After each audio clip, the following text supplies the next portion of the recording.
안녕하세요. 마태복음 17장에 담긴 아주 깊은 의미, 그 속으로 함께 들어가 볼 시간입니다. 우리가 성경을 읽을 때 그냥 글자 그대로만 이해하고 넘어가기 쉽잖아요.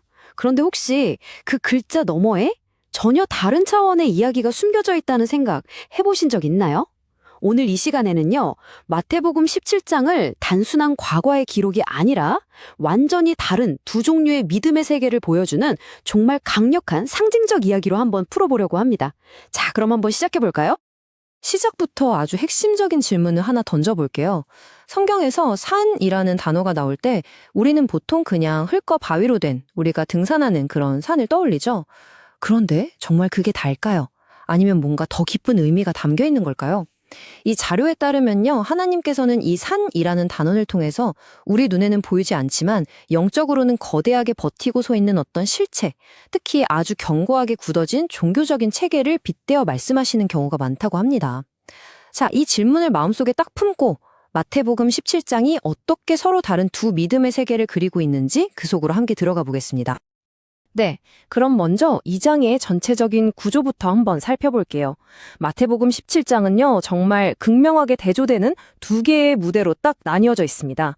하나는 저 높은 산 위에서 펼쳐지는 눈부신 천국의 영광이고요. 다른 하나는 바로 그 산 아래, 인간 세상에서 벌어지는 좌절과 혼란입니다. 바로 이 지점이에요. 이 장은 그냥 두 가지 사건을 시간 순서대로 나열하는 게 아니라는 거죠. 완전히 다른 두 개의 세계, 두 종류의 믿음을 우리 눈앞에 딱 펼쳐놓고 비교해서 보여주는 겁니다. 이 자료는 이렇게 설명해요. 하나님께서 이 극명한 대비를 통해서 우리에게 이런 질문을 던지고 계신다는 거예요. 너희는 지금 어디에 서 있느냐?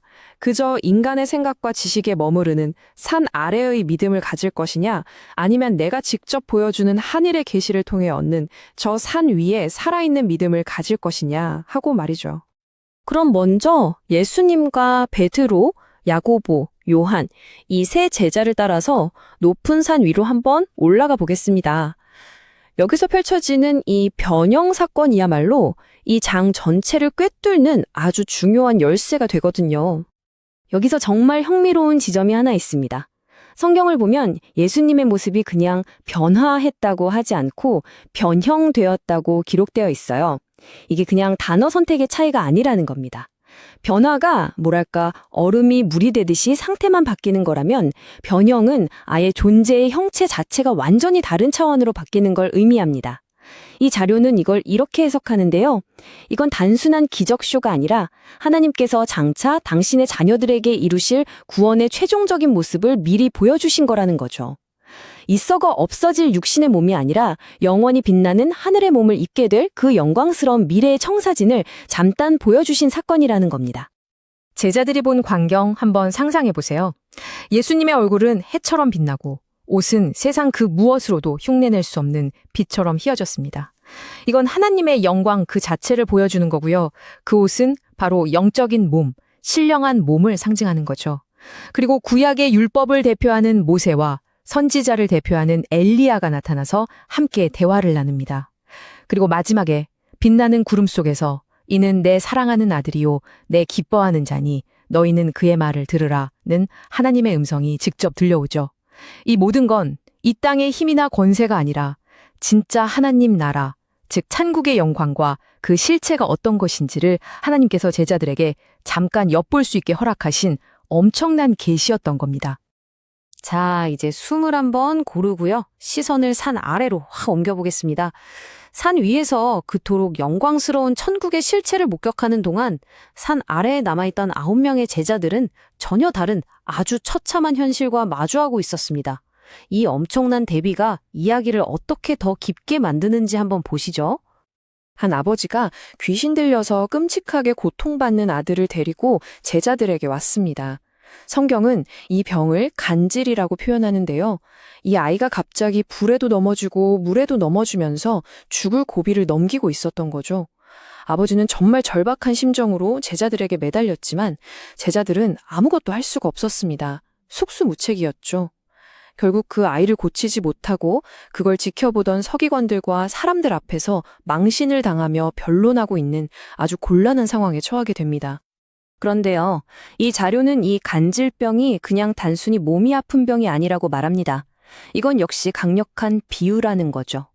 여기서 간질병은 어떤 특정한 종교적인 교리에 너무 깊이 빠져서 그 신념이 돌처럼 딱딱하게 굳어버린 영적인 상태를 의미합니다. 새로운 진리의 말씀이 들어와도 전혀 받아들이지 못하고 자기 생각이나 교리와 다른 이야기를 들으면 막 거품을 물고 발작하듯이 격렬하게 반발하는 그런 상태 말이에요. 즉 하나님께서는 이 아이의 비참한 모습을 통해서 앞에서 말했던 그 거대한 산과 같은 인간이 만들어 놓은 교리라는 감옥에 갇혀버린 영혼의 상태가 얼마나 끔찍한지를 보여주고자 하셨다는 겁니다. 산에서 그 영광을 보고 내려오신 예수님은 이 광경을 보고 이렇게 탄식하십니다. 믿음이 없고 패역한 세대요. 이 꾸짖음은 단순히 제자들이 능력이 없다는 걸 탓하는 게 아니에요.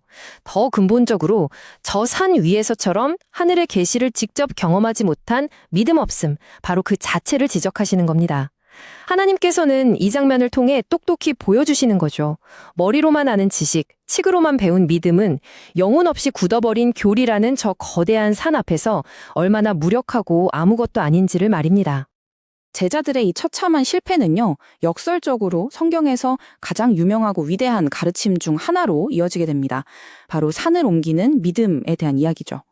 그렇다면 이 전체적인 맥락 속에서 하나님이 정말로 말씀하시는 산을 옮기는 믿음이란 과연 무엇을 의미하는 걸까요? 여기서 진짜 핵심적인 포인트가 나옵니다. 예수님은 이렇게 말씀하시죠. 너희에게 믿음이 겨자씨 한 알만큼만 있어도 이 산을 명하여 여기서 저기로 옮겨지라 하면 옮겨질 것이다. 자, 우리가 보통 이 구절을 들으면 정말로 거대한 산이 막 땅을 울리면서 문자 그대로 옮겨지는 그런 엄청난 기적을 상상하기 쉽습니다. 그런데 이 자료는 우리에게 바로 그 상상 너머를 보라고, 그 글자 너머에 있는 진짜 의미를 보라고 도전하고 있습니다. 그리고 바로 이 슬라이드가 그 핵심을 아주 명쾌하게 보여주고 있습니다. 예수님이 여기서 말씀하신 이 산은 우리 눈앞에 보이는 물리적인 산이 아니었다는 겁니다. 그것은 바로 완고하고 교만한 서기관들의 잘못된 교리로 사람들을 세뇌시켜서 헛되이 높아진 당대의 유대교라는 거대한 종교체제, 바로 그 자체를 의미하는 비유였습니다. 하나님께서 옮기라고 무노칠이라고 말씀하신 그 산은 흙과 바위 덩어리가 아니라 바로 사람의 영혼을 억압하고 진리를 가로막는 그 거대한 종교 조직, 바로 그 산이었던 것입니다. 이렇게 보니까 모든 조각이 딱 맞춰지죠. 진짜 산을 옮기는 믿음은 이런 과정을 통해서 생겨나는 겁니다. 첫째, 저 산 위에서처럼 하늘의 계시를 직접 경험하고, 둘째, 그걸 통해서 인간의 지식과 논리를 뛰어넘는 진짜 영적인 믿음을 얻게 되는 거죠. 그리고 마지막으로 그 믿음의 힘으로 도저히 불가능해 보였던 그 완고한 교리체계, 즉 산을 무너뜨리고 그 자리에 진짜 진리를 세울 수 있게 되는 겁니다. 이것이야말로 하나님께서 제자들에게, 그리고 오늘 우리에게 가르쳐주고자 하셨던 진짜 믿음의 본질인 셈이죠. 그렇다면 질문이 생기죠. 이렇게 하늘의 계시로 얻은 믿음, 산을 옮길 만한 진짜 믿음을 가진 사람은 이 세상의 법이나 제도 아래에서 어떻게 살아가야 할까요? 하나님께서는 마태복음 17장의 마지막 이야기를 통해서 그 답까지 완벽하게 보여주십니다. 언뜻 보면 그냥 성전세 내는 문제에 대한 단순한 이야기 같지만 이 해석에 따르면요, 이것이야말로 앞에서 다룬 모든 교훈을 하나로 압축하는 마지막 핵심 비유라고 할 수 있습니다. 세금을 걷는 사람들이 베드로에게 와서 묻습니다. 당신네 선생은 성전세를 안 내시오? 하고 말이죠. 이 질문을 들으신 예수님은 베드로에게 아주 뜻밖의 지시를 내리십니다. 갑자기 바다에 가서 낚시를 하라는 거예요. 그리고 맨 먼저 낚아올리는 물고기 입을 열어보면 정확히 2사람 몫의 세금인 한 세겔이 나올 거라고 말씀하십니다. 참 이상하죠? 자, 이제 이 비유를 하나씩 풀어볼까요? 먼저 여기서 바다는 그냥 우리가 아는 그 바다가 아닙니다. 하나님께서는 성경에서 바다라는 단어를 종종 이 혼란스러운 세상을 상징하는 용어로 사용하십니다. 수많은 사람들이 뒤섞여 살아가는 이 인간 세상 전체를 의미하는 것이죠. 그렇다면 그 세상이라는 바다에서 낚시를 하는 행위는 뭘 의미할까요? 네, 바로 세상 속에서 사람들을, 즉 잃어버린 영혼들을 얻는 복음 전파의 사명을 상징합니다. 예수님께서 베드로를 처음 부르실 때 사람을 낚는 어부가 되게 하겠다고 하셨던 것, 기억나시죠? 바로 그 사명을 다시 한번 일깨워 주시는 장면입니다. 여기서 한 걸음 더 나아가면 정말 놀라운데요. 낚시에 먼저 오르는 고기는 그럼 누구를 상징할까요? 바로 베드로 자신입니다. 정말 소름 돋지 않나요? 하나님께서는 이 비유를 통해 베드로에게 이렇게 말씀하시는 거예요.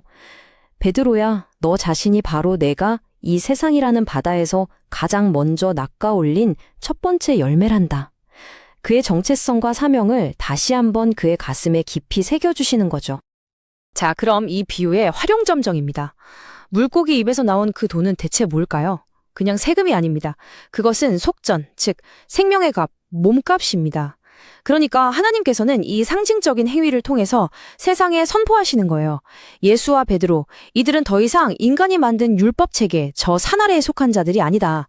이들은 내 아들의 생명값으로 온전히 치러진 하늘 왕국에 속한 자유인들이다. 라고 말입니다. 세상의 법을 초월한 하늘나라의 법을 따르는 자들임을 보여주신 거죠. 마태복음 17장에 대한 이 깊이 있는 해석은 오늘을 사는 우리에게 아주 중요한 질문을 남깁니다.